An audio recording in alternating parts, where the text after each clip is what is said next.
বন্ধুরা, তুমি সকলে কেমন আছো? আশা করি ভালো আছো, আর আমিও ভালো আছি। আমার সকালের রুটিন দেখো, সকালে উঠেই রান্নাঘরটা পরিষ্কার করে বাবার আর মেয়ের জন্য খাবার বানাচ্ছি, মানে আমার শ্বশুরমশাই আর তার নাতনির জন্য শেক বানাচ্ছি।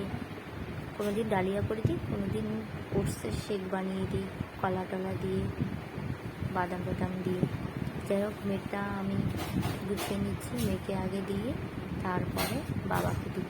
আর মেয়েকে খাবারটা খাওয়ায় আমার যা, আমি করে দিচ্ছি, বাবাকে দিয়ে আসবো।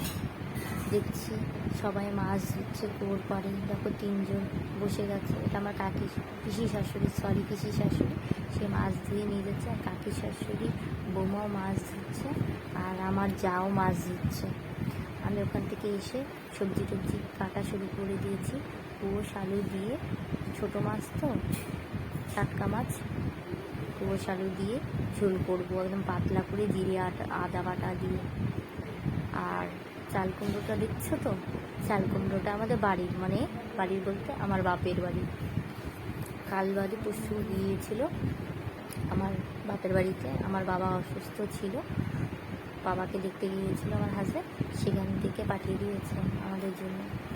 চাল কুমড়োটা কিন্তু করছে খুব টেস্টি খেতে, জানো তো। আর তোমাদের চাল কুমড়ো কার কার ভালো লাগে আমাকে কমেন্টে জানিও। আমার ভীষণ ভালো লাগে চাল কুমড়ো দিয়ে, জানো কত কিছু করা যায়। চাল কুমড়ো বড়াও খেতে ভালো লাগে, চাল কুমড়ো দিয়ে মুগ ডাল ভালো লাগে, চাল কুমড়ো কিন্তু শস্য বাটা দিয়েও খেতে ভালো লাগে। তোমরা খাও এসব করে।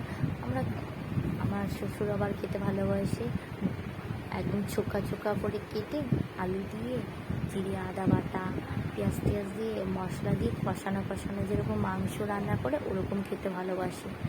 দেখো, আমার কাটা হয়ে গেছে, আর আমি পরিষ্কার করে নেব। এইসব পরিষ্কার করে নিয়ে তারপরে রান্না বসাবো। আমি মাছটা নুন হলুদ দিয়ে মাখিয়ে রেখেছি।